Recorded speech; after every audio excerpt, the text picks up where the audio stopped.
This is Wilson Morales from Black Freeman TV talking to Carla Banks Waddles as we're approaching season 3 of Bel-Air. How are you? I'm great, thank you. How are you? Good. Now, the first 2 seasons were already written, set in stone. It was already guaranteed. Season 3 got greenlit.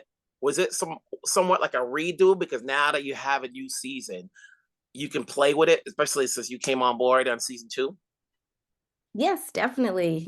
Sort of the world was our oyster. The only thing we were sort of locked in and excited about was summer in Bel-Air, knowing we had not done that before. And it just was going to open up sort of a new look, new storylines, a little more fun, a little more sexy. So, Mhm.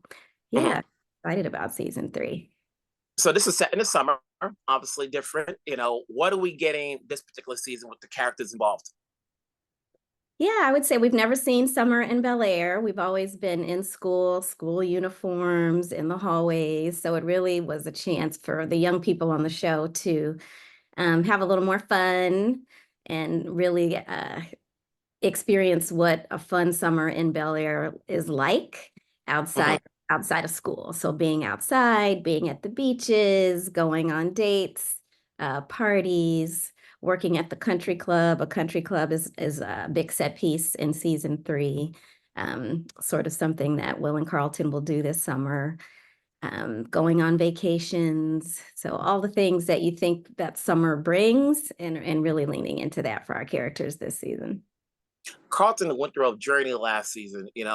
As we come into season 3, and he's hopefully getting through that journey. Is he going to be happy-go-lucky? Is he trying to get his life back together, or is he going to still be struggling from what happened in season 2?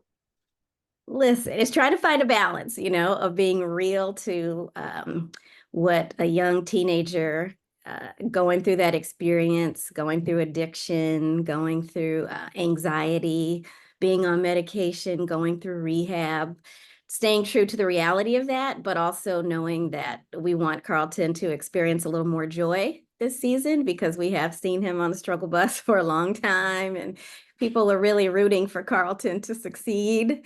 So trying Mhm. to find a balance this season of returning and trying to be a better person and trying to really work hard and improve himself and not fall into old ways and old habits and um, but also, it's not going to be easy. So being true to what that journey is, so that we're still rooting for him and trying to find his way through, but maybe a little worried, is he going to make it? Is he going to do it? That's a lot for just one character. You still have others, to deal with, and how do you balance out the ups and downs between every other character and putting it all together within one episode or several episodes? Yeah, it's true because we have 9 characters that we have to service. And so really trying to create space for all of them. And, obviously in some episodes, some storylines will loom larger than others, but really finding space. We have 10 episodes throughout the season to really create space for everybody to have a storyline because there's so many characters and so many storylines that different people respond to. So just making sure that we create a beginning, middle, and end for all of them that feels satisfying. So whoever you're tuning in to see, that you feel like you got something from each of your favorites this season. When you say it like that, do you and the writers go into what the people are looking for in terms of determining how to play each character? Or do you guys, forget about everybody else? This is how we're going to put it together. We do a little bit of both because the things that excite the fans are also the things that excite us. And so we do try to lean into a little bit of both. Like, what do we want to do with the characters? What's the journey that we want them to go on? But also, wow, fans really like Hilary and Jazz, or fans really like Aunt Viv and Uncle Phil and the marriage stories. So I think it's a little bit of both, giving the fans what they like and making sure we're leaning into the things that people love. So it feels like a satisfying show that is still exciting people, but also the things that excite us and the stories that we respond to. So we try to find a balance of both. And thankfully, those things seem to line up. Mhm. If I don't know if you can say or so, who are any of the surprises that we're expected to see, or have you made announcements? So who's going to be guest starring, making appearances, cameos? Yes, I'm not sure I can say all of them because there will be surprise, but we have teased in the trailer that people have seen that Marlon Wayans is returning this season for Will. So I think fans will be excited to sort of see what that relationship is going to evolve into. We've also teased that Carlton has a new love interest this season, which we've never seen ever. We haven't seen Carlton kiss anybody or have any girlfriend because he's been struggling. So to sort of see him have a relationship.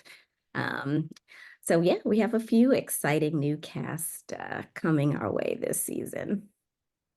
When you come into a season 3, and the thing I like to say about any show is like, when a show gets renewed, it spells confidence. For those who have not watched the show, they can still catch up on it because it's streaming. And it also gives everybody else confidence, mostly the writers, to say, okay, now we can explore this character. We can go here or there. Because I said before, the first 2 seasons were already greenlit. So those things were already set. Now you can go into it like, okay, how do we go it? Moving forward, the show's popular. I don't think it's going to end after season 3. What have you learned so far from season 2 coming into this season that helps you? You've done this for a long time, but is there anything new that you're still learning doing this? I'm always still learning, honestly. I think it's just, every season becomes its own baby that you're raising. um, So I would say just learning more about the characters and particularly in this show, there's so many storylines that we just touched just the tip of the iceberg on. And so now season 3, knowing all the stories that we've told up to this point, to like go deeper and sort of be true. And when we look back over the history of the show from season 1, some of the storylines that just started as little nuggets of ideas or thoughts have really grown into, wow, look how far we've come. And so it's just sort of a natural evolution of learning more about these characters, these relationships, the conflict, how they interact with each other, the things that they're not saying to each other, that they're not addressing, that feel very organic from season 1. And it surprises us even in the room when we start talking about where we started and where we could go. Just the journey and where it takes us in surprising ways, organic ways, but also surprising ways that we just never even thought of. When you have 9 characters, as you mentioned, at least 9 main characters, and you introduce others, and everybody has their own storyline, but you don't want to feel like you're throwing everything in the kitchen, as the saying goes. How do you balance the writers? Like, okay, let's scale down on this one, or let's amp this one up a bit. Yeah, because we only have so much time to tell the stories. So sometimes we start very ambitious, where we want to go and the stories we want to tell and the message we want to get from it. And we really realize sometimes we don't have the time to do that. So we really have to pare back and really talk about what's really important and hit the stories and the beats that feel really important because we only have so much time. So it's hard. Or things that we thought we were going to get to by the end of the season. We realize, in a hopeful season 4, we'll tell that story next season, but there's just not enough room. So it's hard. It becomes a debate in the room and what we're going to prioritize and who and when. So it's fun, but it's also challenging because we have to sort of kill certain ideas and things that we were hopeful for and say we just don't have time to do it. So. So long as Vil and Bev stay happy, that's all people want. We don't want to see as the seasons go along, there's some drama there. You think back to going back to the Cosby Show, like, hey, they were always happy. Whatever drama went on every episode, they were still happy. That's all we want. Everybody else can have drama. There's got to be somebody that keeps the peace. That's right. It's true. And Phil and Viv are the center of that family, but they've also been married for a long time. And I think staying true to the marriage and the natural drama that is a part of being married for so long. So being true to that, but also knowing that they are the core of this family and the rock, but it doesn't mean that they won't go through their own challenges. But watching them work through it is what I think inspires people, and how they can have those tough conversations that don't take them out, but make them stronger.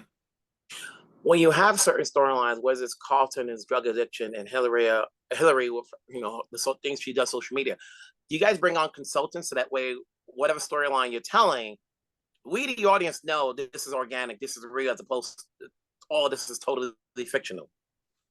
Definitely, especially for Carlton and his journey and the anxiety, but the addiction and and being so young and at that age and all of the pressures. So we definitely have consultants, a doctor, psychologists that we talk through to sort of make sure that we're staying true to what that experience would be and talking through this is what we really want to do, with this storyline in a creative space. Does that make sense? Could that happen? Is that real? And he will tell us, yeah, it's real, but make sure that these are some of the words that you want to use, or you make sure you need to speak to this. And so he keeps us honest, but also sort of gives us the creative freedom to tell the stories we want, to take the character where we want to take him. You're the showrunner, but did you ever hang out with the cast? Because I've seen the cast in spurts, 2 people here, 3 people there, or you just like, I'm the boss, I'll see you when it's time to work. I love our cast, and if I had all the time in the world, I would totally hang out with them. But yes, we go to birthday parties and any kind of events where we try to support each other. Um, Olly, who plays Carlton, and Simone, who plays Lisa, they both sing and have very fun, and Coco, obviously, music careers. So the cast is always inviting the writers out to support. And, there's a true love for, we feel like a family. And so there is definitely, we like to hang out. If I had more time, I would be with them wherever they go. And when I see them on social media hanging out, I have FOMO because I want to be there. So it definitely the family, and they're just great, all of them in their own way. But really good people that you want to hang out with and invite to dinner and sit down with. Well, as all the time I have for now, otherwise we'll be here forever. But I want to say congrats on season 3. Obviously, the audience is looking forward to seeing what happens with each of these characters. I know we just gotta wait to see when you're gonna announce a season 4. Yes. But let's get through the first one to see how people talk about it. And congrats again, and we'll talk down the road. Thank you. Nice chatting with you.